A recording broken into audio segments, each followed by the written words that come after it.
Dr. Davis McAllister. Welcome to the stage. What's going on, my brother? How are you, sir? Thank you for having me on. It's a pleasure. It's an honor, my friend. You know how it is. I love my gladiator brothers and sisters that are out there Absolutely.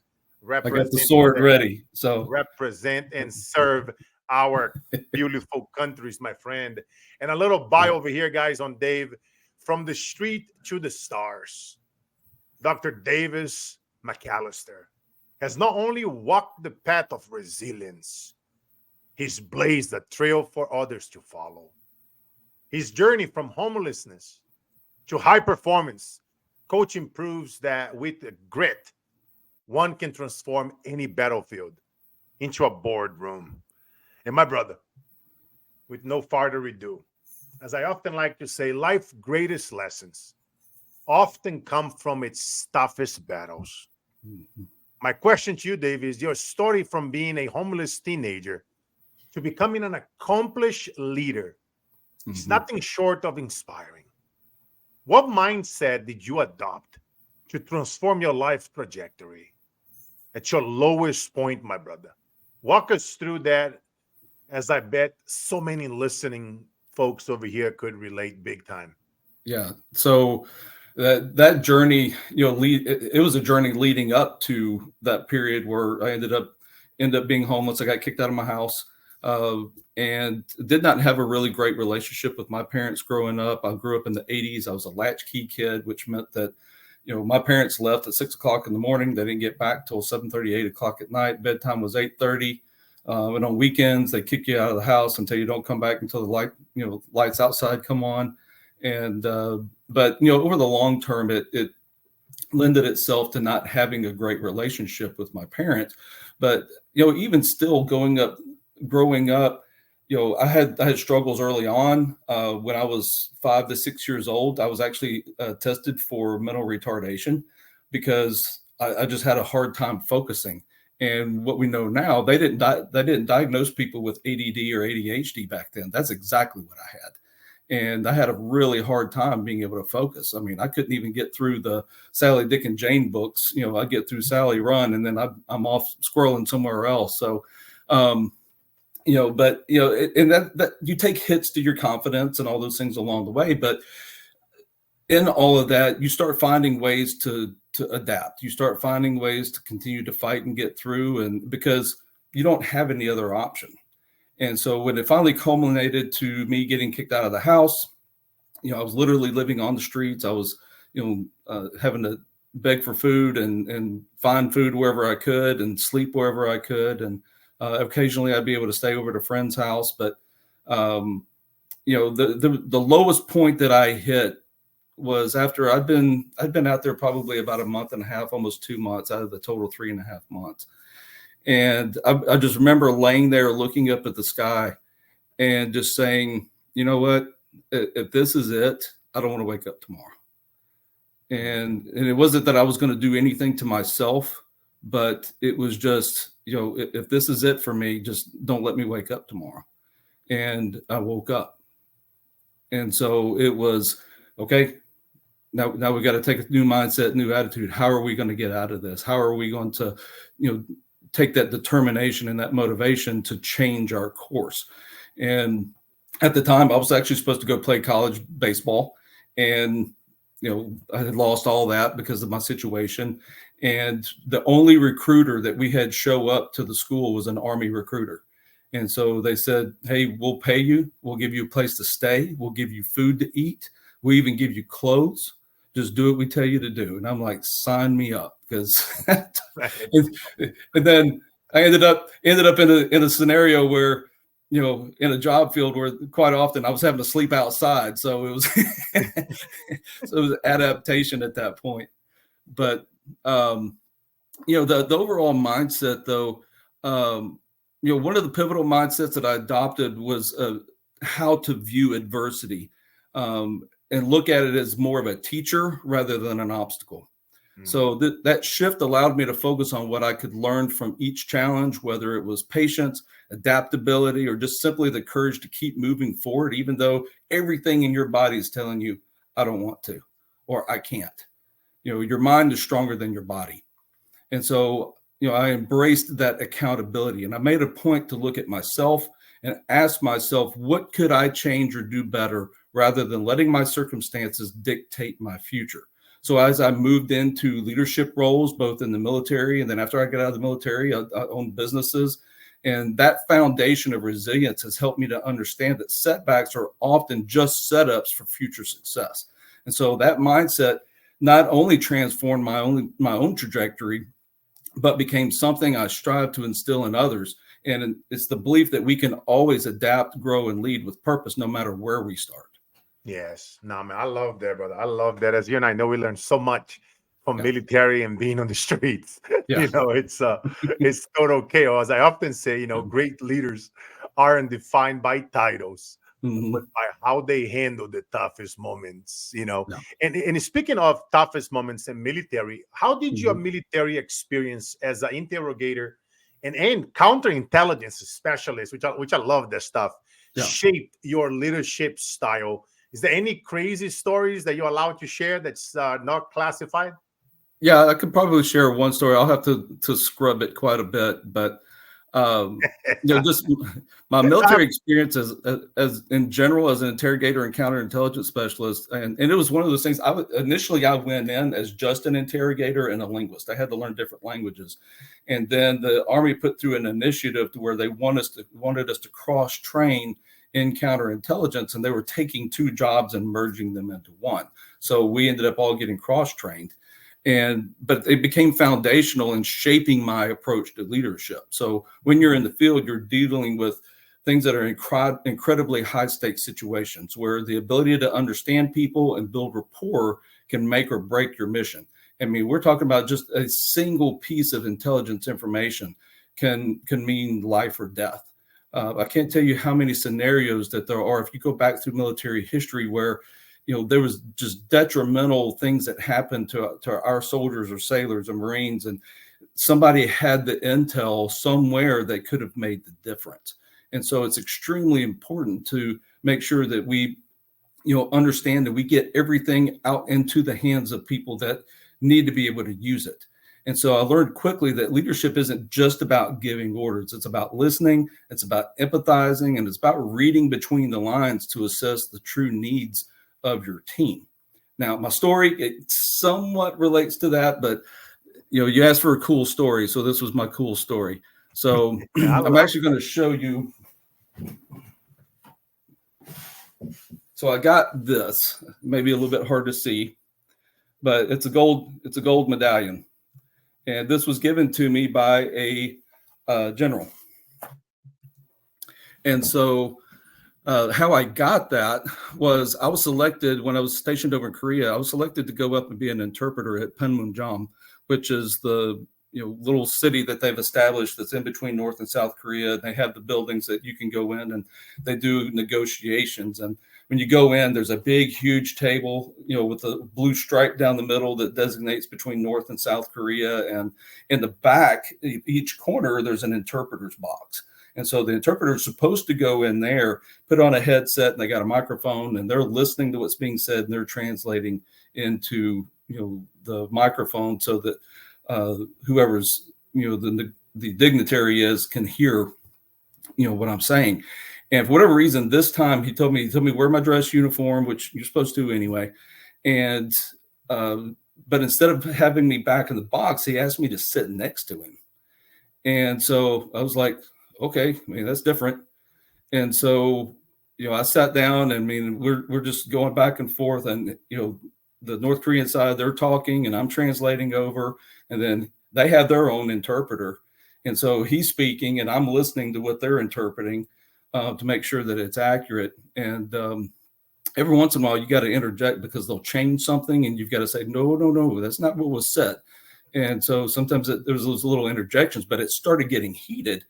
And during that heated exchange, I just kind of got into a zone, and I was not only translating for my side, I started translating for their side, and I was just going back and forth, back and forth, back and forth. And finally, everything just kind of settled down and, kind of calmed down. They came to an agreement on some things, and then we got done, and he walked out, and I'm not going to use the language that he used, but he just said that was outstanding. So And I ended up, getting that and one of his coins and stuff with it. So that was kind of probably one of the coolest things that I had happen to me. So.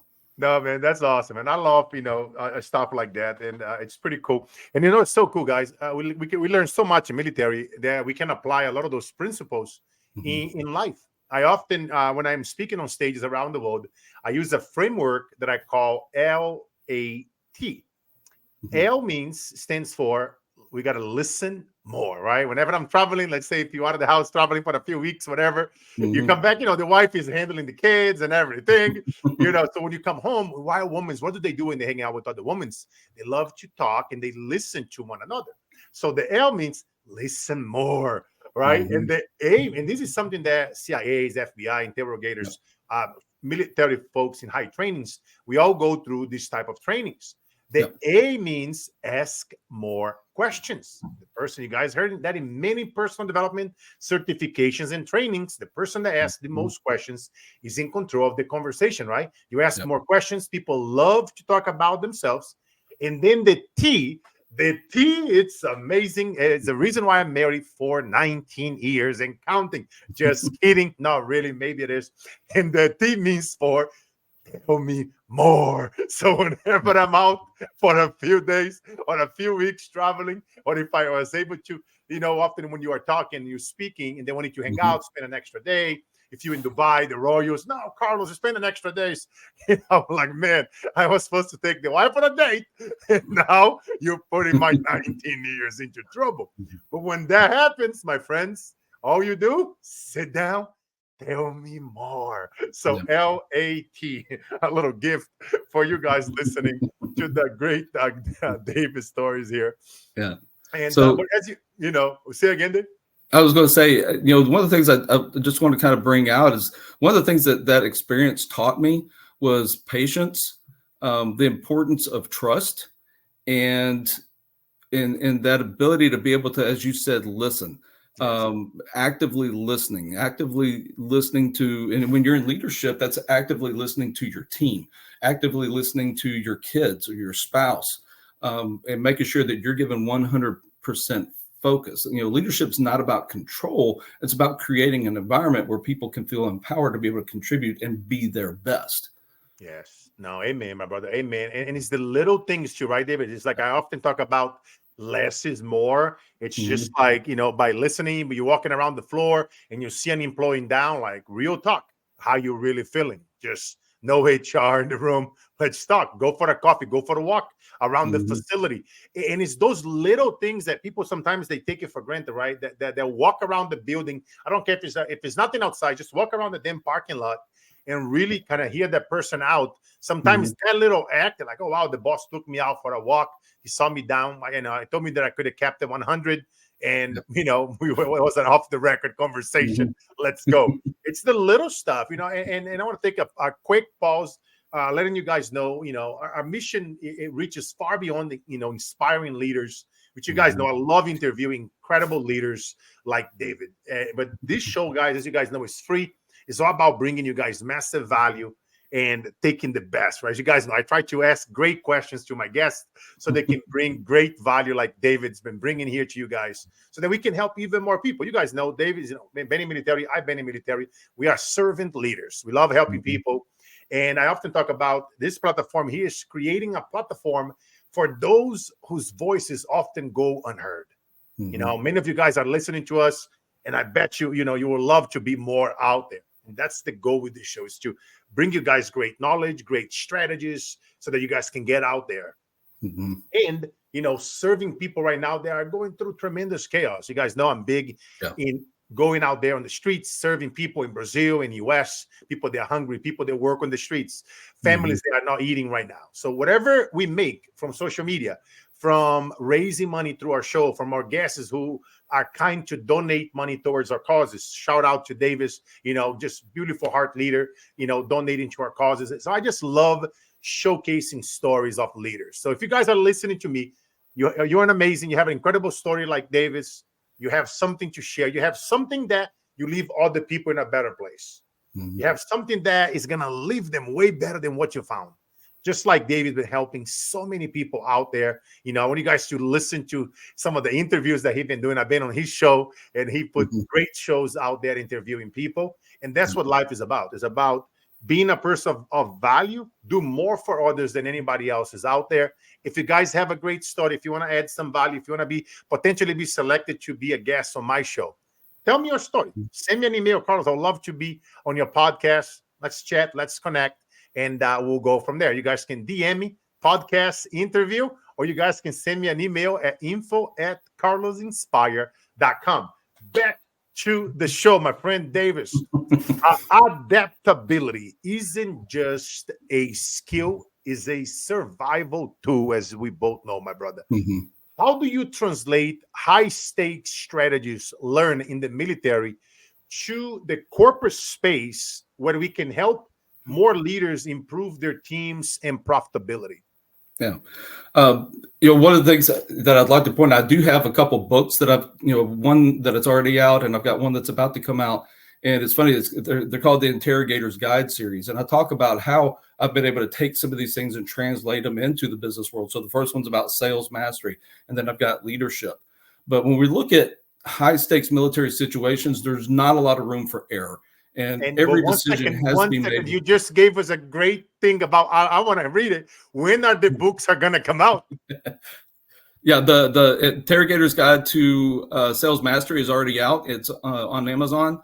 Okay. And I'm in the process of going through the publication right now for the Interrogator's Guide for Leadership. Awesome. So, guys, I want you guys to go on Amazon right now and check it out. Dr. Davis McAllister, the Interrogator's Guide. And awesome. All right, my friend, go ahead and continue. You couldn't drop that without telling us where to go. Yeah. I want to read that book. Yeah. We have to make every decision with purpose and clarity. And so translating that over into the corporate world, I focus on strategies that help leaders operate with the same level of precision and focus so that they can improve their teams and bottom lines. Also, it helps with employee retention. It helps with productivity. So one of the core strategies is developing resilience under pressure. So in the military, we're trained to stay calm and adaptable, even in volatile environments. And so I coach corporate leaders on building mental resilience so that they can navigate tough situations with clarity. So when leaders keep a steady mindset, their teams are more likely to perform consistently, even under stress. Because you think about when we get under stress, when we experience problems, problems are just a matter of life. And you and I both know that, life is either you're going into a problem, you're in the middle of a problem, or you're coming out of a problem. You're usually in all three phases at the same time. But it's how you approach it. And so if you keep a steady mindset, your teams are more likely to perform consistently when they're under that stress. And so they will make better decisions, they'll communicate better, and they have better intent. Because sometimes when you introduce stress, people will go into that self-preservation mode, and then it's all about them, and it's no longer about the team. It's no longer about the mission. It's no longer about the purpose. And so the goal is to not drop back into that mindset.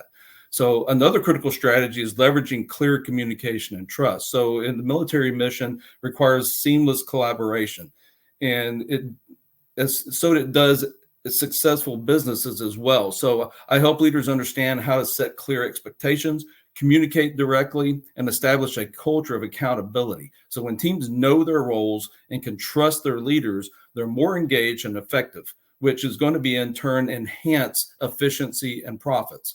So the final thing that I would say is I focus on problem solving through adaptability. So in military intelligence, we're often working with limited information and need to adapt very quickly. And so I encourage leaders to develop flexible strategies so that they can pivot effectively as markets and projects shift. So this proactive adaptability doesn't just prevent losses, it creates opportunities to capitalize on changes, driving long-term growth. So if I embed these military tested strategies into their leadership approach, executives can lead more resilient, motivated teams that contribute directly to sustainable profitability within their company. I love that. I love that. You know what I mean? Like you say, being able to think, and then only that, like empowering your frontline, empowering your teams, to take decisions and to make decisions. And I know this is totally opposite from military, but my good friend Tony Shea, the founder of Zappos, he passed away very young, was a billionaire, and he empowered his front line. That's why the guy sold so many shoes, women's, and they love buying shoes from Zappos. He literally empowered his front line, make the decisions. You know, one time, dude, you know, a lady called drunk Zappos, and she goes, you know, I need to order a pizza. And she was a client of Zappos. You know what the lady did, bro? The worker. She like, okay, so she like, I'm in Vegas. You know, the lady told her that I'm in Vegas, and you know, she's like, okay, what hotel are you in? She's like, what? She's like, I'm in this hotel. I'm driving back there right now from a party with my friends, and this stuff. And I'm a loyal client of Zappos. So she was drunk, calling up, dude. The customer service lady, Dave. She ordered the damn pizza, bro. Oh wow. And send it to her. Like, but you see, like crazy, wild shit, right? Yeah.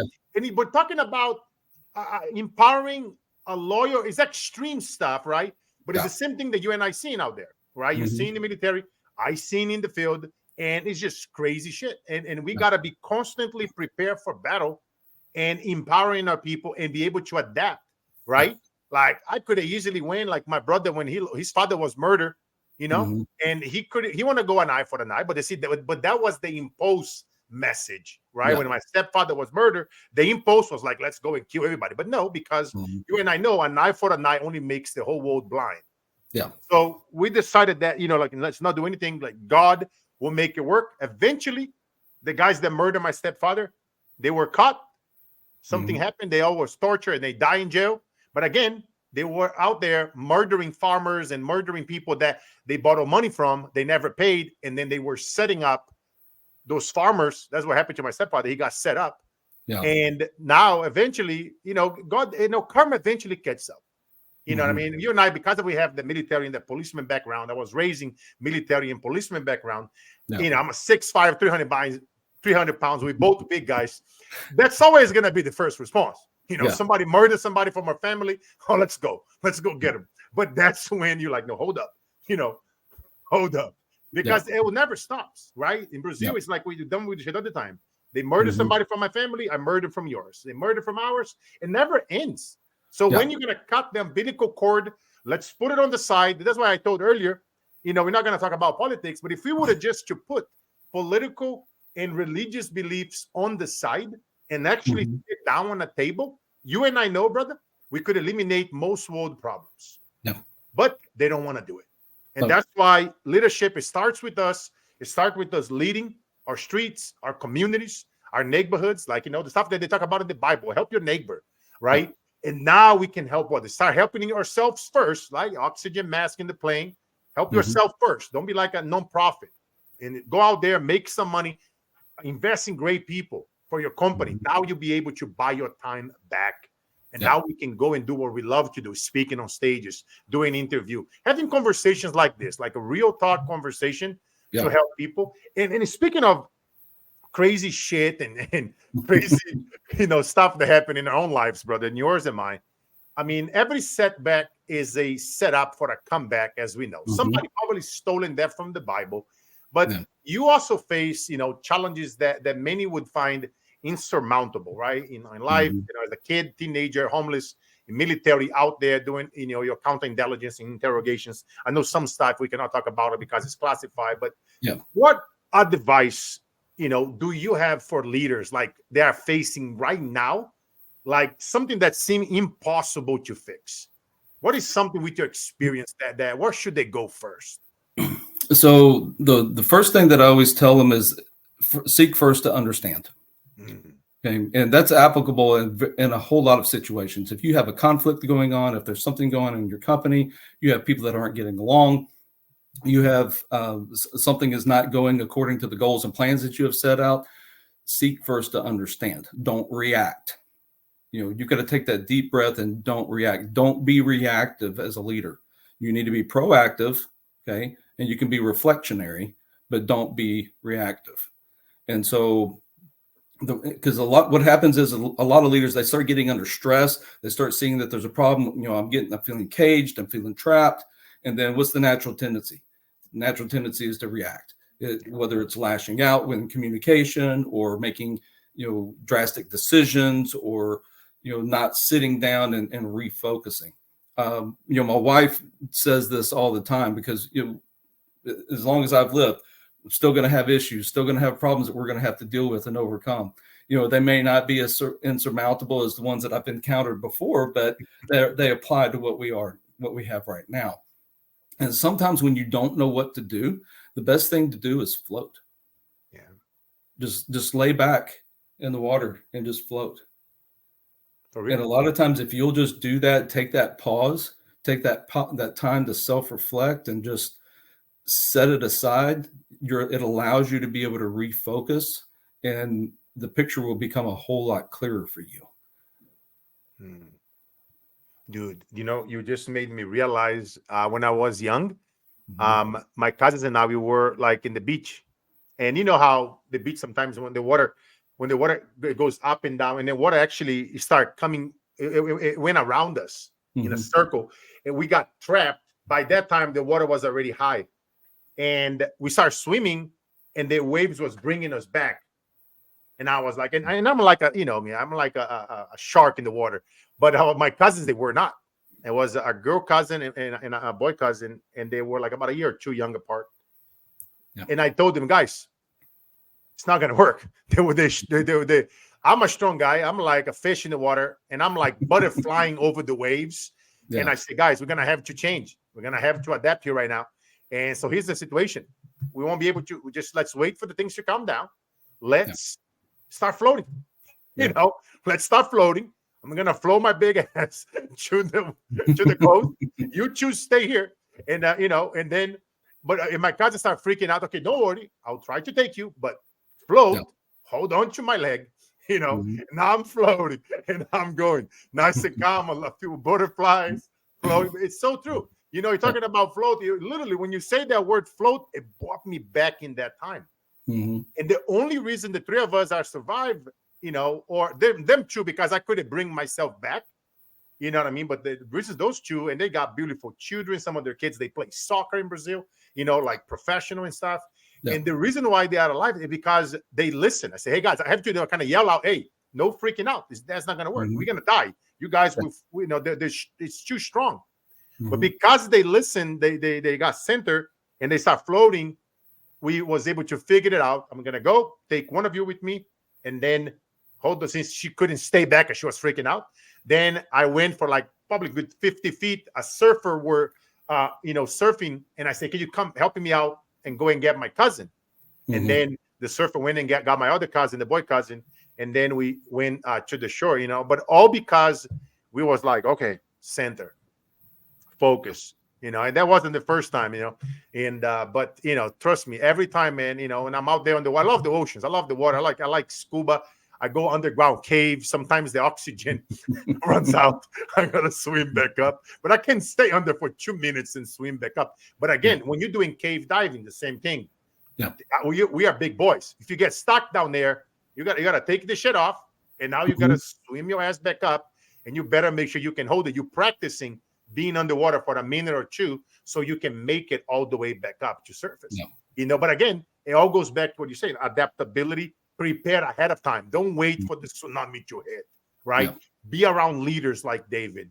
Be around leaders like myself, right? Have us come in and speak for your sales team, for your customer service, so that we can transfer the skill sets that we acquire in military in our lifetime to your teams, and now being able to pass that on to the entire downline and help those companies improve the profitability and everything else. Now, man, I love that, brother. I love that. And, one thing that I always say, Davis, is growth never happens in comfort zones, right? Just like I just finished saying, we got to adapt before the tsunami hits. It's something I'm always preparing. What is my worst and fears? What are those? And I'm constantly, I love, our children, right? We never want to die before our kids, right? And it's something that, you got to prepare mentally for this type of things. But with your extensive academic background, the military and everything, how important do you believe learning and upscaling are for leaders today? Knowledge is power, right? I mean, that's an old cliche, knowledge is power. And there's so many people that have come before you that have either gone through the exact same thing that you have or something similar and figured out a way to get through it.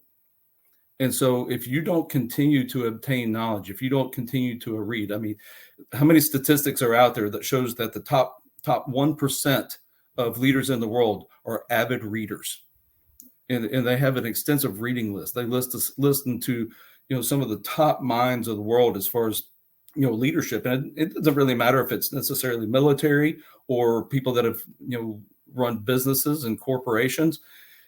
Look for somebody that has encountered the situation that you have been through to be able to attain the knowledge and get a perspective so that you can approach your problem. The biggest thing too is knowledge also brings authority. So you've got to be able to, if people are looking at you to solve problems. And so if your team is looking to you for answers and you don't have them, you just lost your people. You've just lost trust. You've just lost credibility. And so you've got to be able to come up with answers. It doesn't mean you have to have all the answers, because there are the times that we sit down and say, okay, look, this is the scenario that we've got.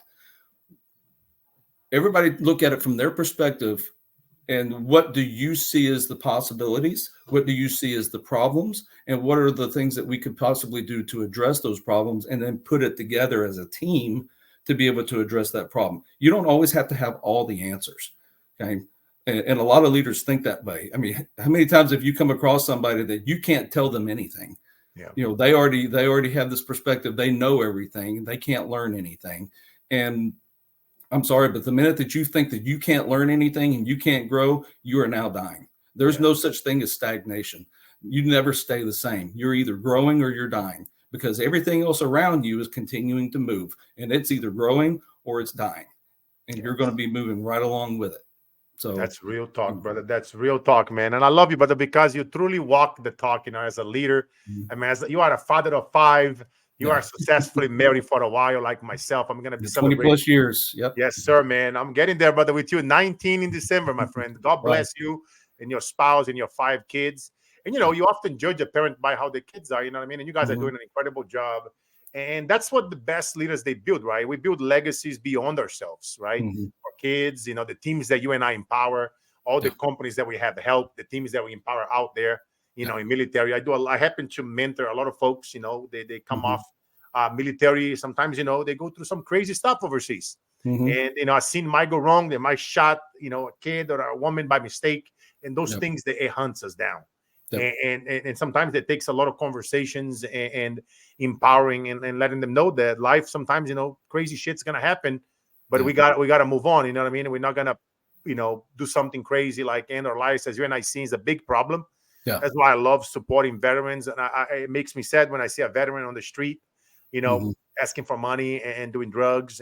But see, you cannot judge that person. They don't know our stories. They don't know our struggles. They don't know what we've been through. And that's why I love empowering them and teaching them and finding ways to help raise money, getting them back to entrepreneurship courses and whatever we can do. And it's the little things. It's the little stuff. And people think, oh, it's gonna be complicated. No, it's gonna be whatever we say is gonna be, But a leader, insights, Davis, are only as valuable as their willingness to share and to inspire others. As you and I seen it often on your YouTube program, The Approach. I mean, you interview some remarkable individuals. I know this one guy, Carlos Siqueira. But what he is was the best. What's one standout lesson, my brother, you learned that has profoundly impacted your leadership philosophy today?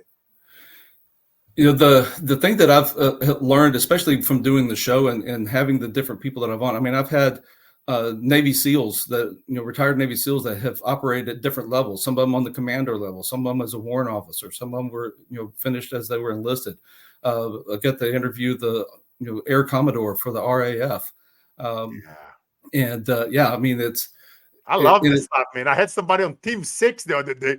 They were behind some of Osama's missions, and to go get that bastard. So I love that stuff. Because we learned so much, like you say earlier. We are eternal students. We learn just as much, and that's why. I mean, you've been doing your show for a while now, and I highly recommend you guys go on YouTube, Davis, McAllister, the approach, and incredible segments. But continue. I love hearing it from the Yeah. perspective of the hosts. Some Yeah. of those methods that profoundly impacted your life that can probably serve so many people listening now. They are going through shit and hell and thinking there might not be a light at the end of the tunnel. And just like I said earlier, it is going to be what we say is going to be. Yeah. So it's interesting because just taking the SEALs by themselves, I've had several Navy SEALs, retired Navy SEALs that have come on at different levels. And it's interesting because all of them have a slightly different perception of what they walked away from as far as what leadership was. A lot of it's very common, but slightly different pieces that they put together. But one of the things that's been consistent is that they are trained to have to be totally operational and functional. They don't get help from the outside. They don't have admin people assigned to them. They don't have those extra people to go in, and they have to do it all themselves. Like an assistant, right, Davis? Yeah. There's no virtual assistants. Yeah. And so they have taken, this is the reason why you see so many Navy SEALs that are coming out and becoming entrepreneurial and succeeding on the outside, is because they're taking those same principles that they learned and they're applying them out into the real world and now trying to teach others to do that. And the thing that I take away from that is that, it's not a competition. It's not, you and I are not in competition with each other. I'm not in competition with those guys, even though we all have the same audience. We all have the same, target audience of who we'd like to be able to work with or coach or whoever. It's because we are all individual and we all take something away different. I can stand in front of a room of 200 plus people, one thing, and I could get 200 plus, interpretations, depending on how many personalities some people have. But, I may get 200 different interpretations of what I said. And it's because we hear based on how we are, not necessarily how things are. And so that's why it's important to be, we talked about communication earlier. It's so important to be able to understand that when you're communicating, you have three aspects to communication. You have the message, you have the sender, and you have the receiver. Well, the thing that you have the most control over is what you say, which is the message, how you say it, which is you, and then how it's perceived on the other side. And I think there's a lot of misinterpretation of what this word means, but the empathy is just understanding how do people perceive the message on the other side. And if you want to be able to reach more people, you have to change sometimes your delivery. Sometimes you have to use a little word usage. We all have different personalities. And so again, we filter and we process information differently. And the reason I say all that is because that's what I pulled out of, interviewing these guys from the SEALs, is that they all went through the same program. They have all been within the same structure, but they all came out with something slightly different out of that. And they apply it slightly different.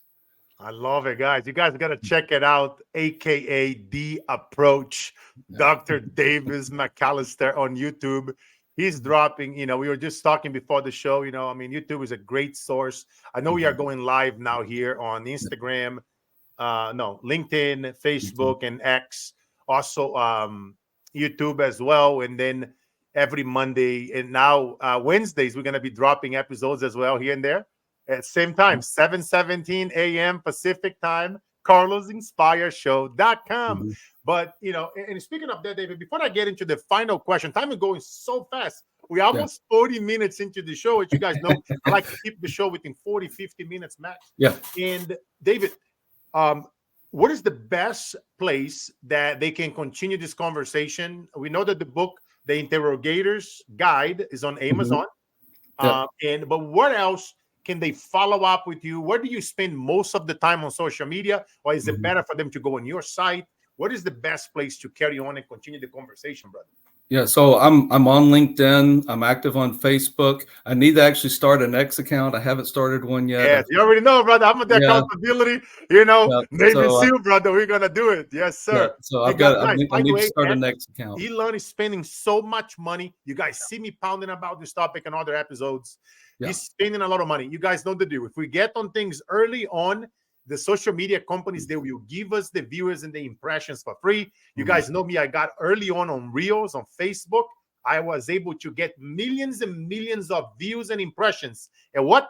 Zero cost. So do yourself a favor, guys. Davis, I know you have a lot of guys in the military that follow you. They are merging to this world of entrepreneurship. My Gladiator brothers just put a video out there on all these platforms. Just by doing video, short form content, 1 minute, 3 minutes. YouTube started a new 2-3 minute reels. Start using that stuff. You get hundreds of views and impressions for free. Elon is he's already spending all this money on videos.